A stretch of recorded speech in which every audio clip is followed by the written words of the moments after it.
guys, welcome back. Koyzumie here, bringing you episode 5 of the ProSumer Report, the show where we give you the breakdowns on the best of the best in consumer goods. Today we're taking a look at the stainless steel Ripple by Columbia River Knife and Tool, or CRKT for short. The Ripple is a Ken Onion design knife in the recently coined class of Gentleman's Tactical, meaning it is meant to combine the qualities and performance of a tactical knife with the suave and sophisticated look of a gentleman's knife. And it is moderately successful, though its design is actually rather reminiscent of the Leek. However, below the hood things are rather different, as Monsieur Onion based the Ripple's design on modern industrial architecture, not the natural world, which means that the Ripple strips away all but the most essential components of a knife's function and form. So how does that work out?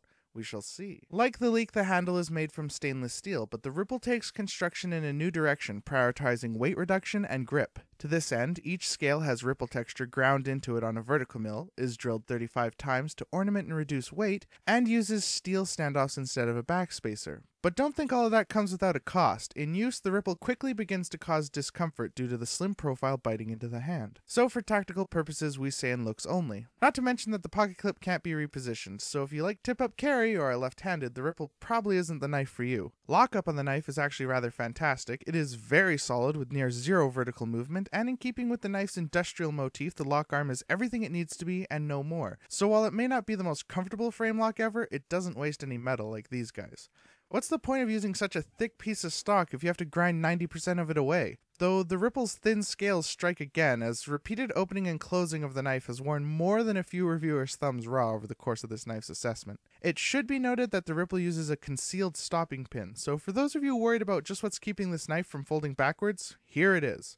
Kind of ingenious, no? The Ripple's blade has even been milled out to ensure that the knife still opens and closes properly. Moving on to the knife's deployment, the Ripple uses a flipper to deploy the blade, though you won't be finding Kershaw's speed-safe assistant mechanism here. Instead, the Ripple utilizes CRKT's proprietary IKBS ball bearing system, with Teflon washers, which should allow the blade to deploy smoothly, though we really haven't noticed any improvement over the conventional pivot and washer system. In fact, the Ripple is rather difficult to open. Not only is the flipper stiff and rather sharp, but the back of the knife has jimping, which means every time you try to open the knife, your fingers grind across the ridges, which very quickly starts to hurt, and even quicker begins to bring up strong feelings of buyer's remorse. And this is the only way to open the knife, so if you don't like it, you're out of luck. Plus, after just a few weeks, one of the washers broke. We know this because it literally fell out of the knife, so what does that say for the Ripple's longevity? Though if you manage to get past that, you're in for a bit of a treat, as the blade's grind is actually rather fetching. It's leaf-shaped and has an ultra-fine drop point, and the hollow ground edge makes it a fantastic slicer. In a pinch, it could probably even substitute for a straight razor, though there is a catch, and it's this budget steel they're outfitting it with. For the $70 price tag, I'd expect a lot better than AccuTow 440. Sure, it's not terrible, but for $70 you could buy a Delica with VG10, or a Leek with D2, and both those steels are just flat out better than AccuTow 440, and with both of those knives you'd get change back. Plus, this knife is being sold under the guise of tactical, and that's just absurd. There's nothing less tactical than a hollow grind. Not only does it make the primary cutting edge incredibly fragile, but the blade is very thin and weak, and in a fight would you rather insert less metal into your opponent's body or more? And for that matter, who are you fighting?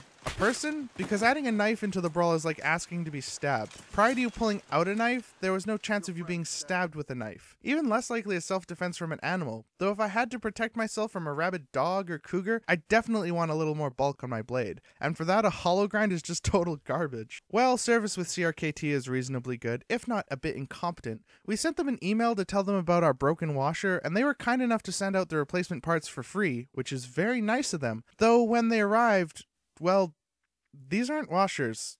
Nice try?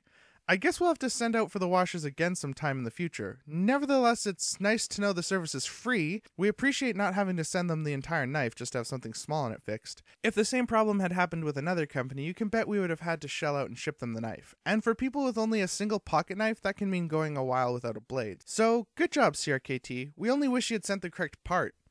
Laughably, even the receipt says washers, so someone done messed up. Now let's take a moment to consider the knife's competition. It definitely can't be considered a tactical knife. That denotion really only seems to apply to the look of its handle scales. So instead, let's compare it to its brother from another mother, the Kershaw Leek. Well, the Leek is $35 cheaper. Its stock steel 14C28N is more resistant to corrosion and has similar edge retention to AccuTow 440. It has a secondary mode of deployment, the thumb stud. It opens easier than the Ripple thanks to SpeedSafe. It is configurable with D2 tool steel, which is ridiculously better than AccuTow Pro 440, and it's available in a truly preposterous amount of designs. Though the Ripple is a touch longer than the Leek, its textured handle does offer superior grip, and the hollow ground blade is a fantastic cutter. So where does that leave us? Well, this knife just barely squeaks by. It's quite the looker, and in fact it does have some strengths in its thin profile and blade shape. However, overall the Ripple is just mediocre. It's overpriced, middle of the road performance, and to be honest, our fingers still have blisters from trying to open it. We give it 6.1 out of 10. Sorry, Mr. Onion, better luck next time. This has been the ProSumer Report with Koyzumie. I'll see you next time.